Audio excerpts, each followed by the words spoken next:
नमस्कार दोस्तों, आप लोगों को बहुत बहुत स्वागत है R S guide study channel पे।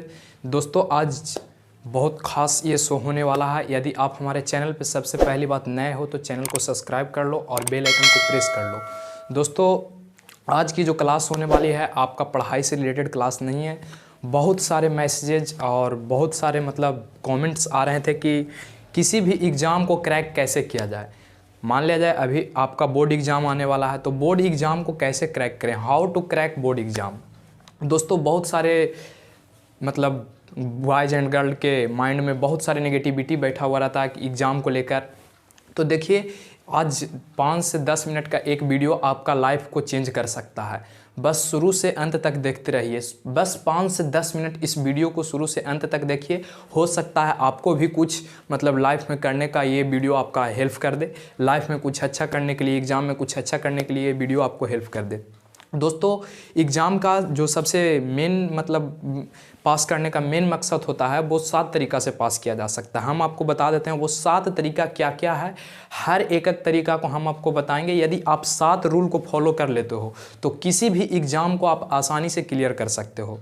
जैसा कि अभी बोर्ड एग्ज़ाम आने वाला है, सीबीएसई बिहार बोर्ड दोनों का, तो बहुत सारे लोग नेगेटिव माइंड में चले जाते हैं, हमसे एग्ज़ाम नहीं निकलेगा, एग्ज़ाम नहीं पास करेंगे।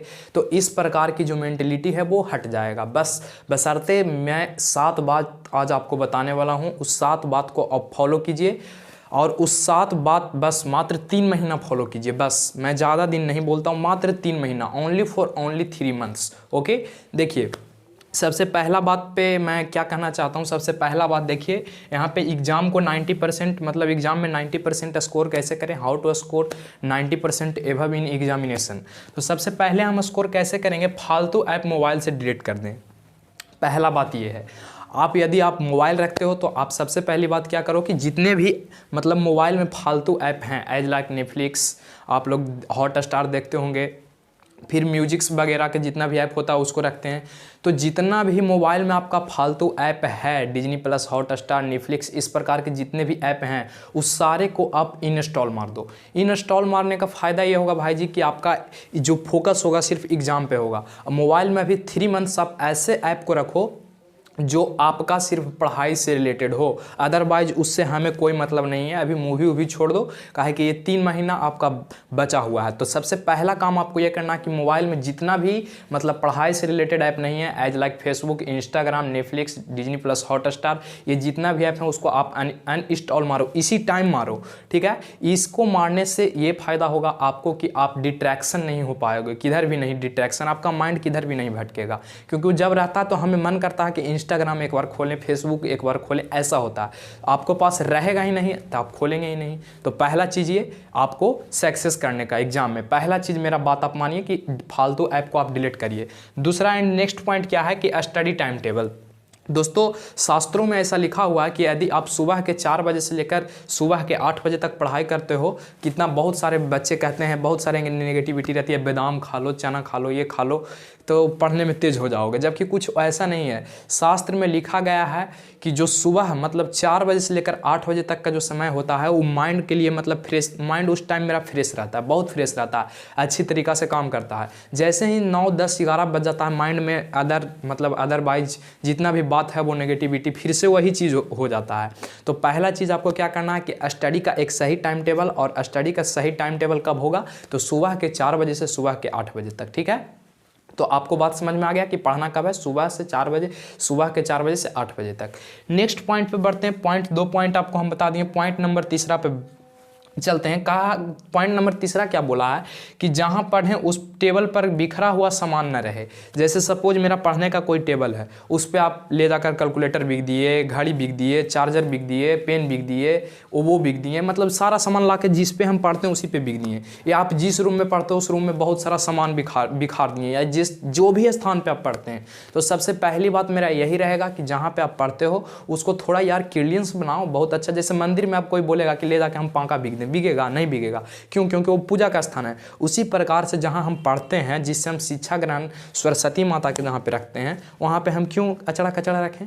तो नहीं, सबसे पहली बात जहां पे आप पढ़ो वहां पे अचड़ा कचड़ा आलतू फालतू का सामान एक जगह रख दो, और जो आपका एग्जाम से रिलेटेड हो। डैट मीन्स मेरा कहने का मतलब ये हुआ कि आपका जो भी एग्ज़ाम है उस एग्ज़ाम से रिलेटेड ही पेपर उस टेबल पर रहना चाहिए, अदरवाइज आलतू सामान फालतू सामान नहीं रहना चाहिए। तो मेरा तीसरा बात समझ में आया कि जहाँ भी हम पढ़ें वहाँ पे जो हमको अभी पढ़ना है, जिस क्लास में अभी हम पढ़ रहे हैं, जो एग्ज़ाम को तैयारी कर रहे हैं, बस उसका पेपर रहना चाहिए। बस नेक्स्ट पॉइंट में बढ़ते हैं। नेक्स्ट पॉइंट कहा कि लगातार पढ़ने के लिए मत बैठें। बहुत सारे स्टूडेंट ऐसे होते हैं जो लगातार 6-6 घंटा, 8-8 घंटा, 9-9 घंटा पढ़ने के लिए बैठते हैं। तो इसका बहुत सारे घाटा है। देखिए, पहला क्या है कि आप लगातार 8-8, 9-9 घंटा या 6-6 घंटा पढ़ने के लिए बैठते हो तो आपका माइंड जो है फ्रेशनेस से काम नहीं करता है। तो सबसे पहले बात मेरा ये कहना होगा कि आप लगातार पढ़ने के लिए मत बैठो, मेरा ये कहना है, ठीक है। लगातार आप पढ़ने के लिए मत बैठिए, लगातार पढ़ने से कोई फ़ायदा नहीं होगा, ठीक है। आपको माइंड ज़्यादा कवर नहीं कर पाएगा। तो ये मेरा हुआ। फिर चौथा चीज़ हम जान लिए, और आखिरी और महत्वपूर्ण, मतलब कि ये बहुत महत्वपूर्ण है। जैसे हम लोग देखते होंगे कि जो हमारा मतलब पढ़ा दिया जाता है और कह दिया जाता है कि इतने आएगा, ऐसा होता है, सभी के एग्जाम में होता है, और लगवा दिया जाता है कि ये प्रश्न पूछेगा बोर्ड में। क्या वही क्वेश्चन बना रहा है जो कह दिया जो पूछेगा? नहीं पूछेगा, ऐसा तो नहीं है। तो आपको क्या करना है कि प्रीवियस ईयर क्वेश्चन, देखिए यहाँ पे हम लिख दिए 5वां पॉइंट आपको क्या क्लियर करना है कि प्रीवियस ईयर का जो क्वेश्चन है वो प्रीवियस ईयर के क्वेश्चन को आप लें, और या किसी के ना हो तो आप इंटरनेट की सुविधा है, इंटरनेट पे बहुत सारे उपलब्ध हैं, तो इंटरनेट से आप उसको डाउनलोड करके आप उसको क्या कर सकते हो, तो पढ़ सकते हो।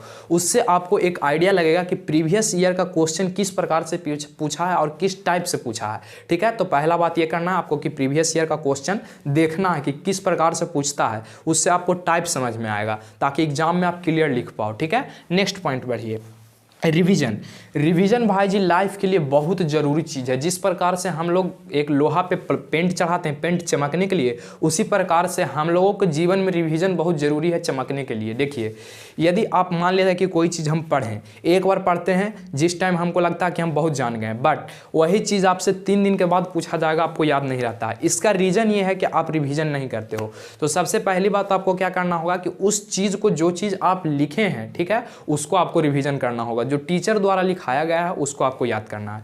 तो रिवीजन से ही आप स्मार्ट बन सकते हो। ऐसा क्लास में रहता है 2-4 बच्चा रहता है कि बहुत पढ़ने में तेज है, क्यों रहता है? क्योंकि आपसे एक हट के उसको में गुण है कि वो रिवीजन करता है जो सर पढ़ाते हैं, ठीक है। तो पहला चीज़ आपको ये ध्यान देना कि रिवीजन इज नेसेसरी, रिवीजन को मत छोड़ना है, जो पढ़ाया जाए उतने ही रिवीजन करेंगे। तो आपको 5वां पॉइंट, 6ठा पॉइंट समझ में आ गया कि रिवीजन इज नेसेसरी, रिवीजन हमको करना ही करना है, हर हालत में करना है, ओके। नेक्स्ट पॉइंट में बढ़िए, खाना को लेकर।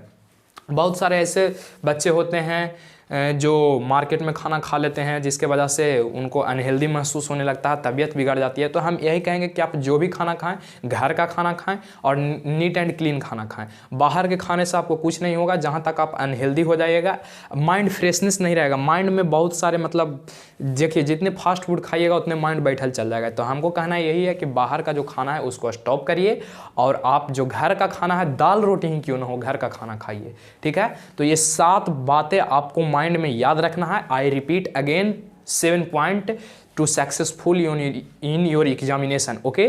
फर्स्ट पॉइंट, और जितने भी अननेसेसरी ऐप हैं उसको मोबाइल से हटा दें, like Facebook, Instagram, Netflix, okay. Next point, study time table, सुबह 4 बजे से 8 बजे तक आपको पढ़ना है, सुबह 4 बजे से 8 बजे तक। फिर जहाँ लगातार नहीं पढ़ना है, फिर जहाँ बैठे वहाँ पे बिखरा हुआ सामान नहीं रहना चाहिए। जिस टेबल पे हम बैठें, जहाँ पे बैठें वहाँ पे हमको बिखरा हुआ सामान नहीं रहना चाहिए। फिर नेक्स्ट पॉइंट हम क्या बोलें कि लगातार मत बैठिए पढ़ने के लिए। 1 घंटा के बाद कम से कम तो 20 मिनट का ब्रेक रहना चाहिए। जैसे कि हम 1 घंटा पढ़ें तो 20 मिनट का ब्रेक रहना चाहिए। नेक्स्ट पॉइंट हम क्या बोलें कि प्रीवियस ईयर को क्वेश्चन को हल करिए, उससे आपको एक आइडिया मिलेगा, ठीक है। तो प्रीवियस ईयर क्वेश्चन सोल्व करिए। नेक्स्ट पॉइंट बोलें रिवीजन, रिवीजन आपको नेसेसरी करना है, जो पढ़ाया गया है, जो आप पढ़े हैं, ठीक है। और अगला पॉइंट है खाना, खाना के लेकर बहुत सतर्क रहें ताकि आप हेल्दी रहें, ठीक है। दोस्तों देखिए, बहुत सारे एग्ज़ाम को लेकर बहुत सारे टीचर और लाइकन मतलब स्टूडेंट आपको बहुत सारा बोलेगा कि नहीं निकालेगा तो समाज ये कहेगा, फलना वो कहेगा। देखिए, एग्ज़ाम ऐसा कोई चीज़ नहीं है जिससे आप डर जाएंगे, आप उससे तो बड़ा हैं। मनुष्य सबसे बड़ा संसाधन है यार पृथ्वी पर, एग्जाम से हम क्यों डरे। एग्जाम बस हमारा लाइफ का एक हिस्सा है। सबसे पहले कौन लाइफ में सक्सेस होता है इससे मतलब रखता है, एग्जाम में ज़्यादा स्कोर करना मायने नहीं रखता है। तो इसलिए एकदम टेंशन मुक्त हो जाइए और एग्ज़ाम आराम से दीजिए। जितना पढ़ा हुआ है उतने पढ़ के जाइए, ज़्यादा प्रेशराइज मत होइए, किसी को कहने से, बहुत सारे कहने से, देखिए कोई में कुछ करना हो ना तो किसी में आग लगाइए, आग लगाइएगा ना तो वो अपने आप खराब हो जाएगा। तो देखिए बहुत सारे लोग आपको समझा मतलब नेगेटिविटी करेंगे कि फेल कर जाएगा तो ये हो जाएगा वो हो जाएगा। आपको टेंशन ना हटा देना है और मिजाज से पढ़ना भाई जी, और आपको एग्ज़ाम जाके देना है, ठीक है। तो टेंशन करने का नहीं, एग्ज़ाम एक बस लाइफ का क्या है, हिस्सा है जिसको हमको सिर्फ पार करना होता है। लाइफ में तो असली मज़ा होता है जब आगे हम ग्रेजुएशन फाइनल कर जाते हैं, तब अगली मज़ा होता है कि नहीं। तो लाइफ का जो रियल स्टडी शुरू होता है वो बीए के बाद होता है, कॉलेज लाइफ के बाद होता है। तो मेरे तरफ से सभी को एग्ज़ाम के लिए गॉड ब्लेस यू, मतलब मेरे तरफ से सभी को मैं प्रार्थना करता हूँ कि सभी अच्छे अंक से प्राप्त हों और सभी अच्छा से अच्छा स्कोर ला करके अपने माता पिता और अपना नाम रोशन करें। चलिए आज के लिए बस इतना ही। यदि वीडियो पसंद लगा हो तो share and subscribe and like ज़रूर करें। Thank you.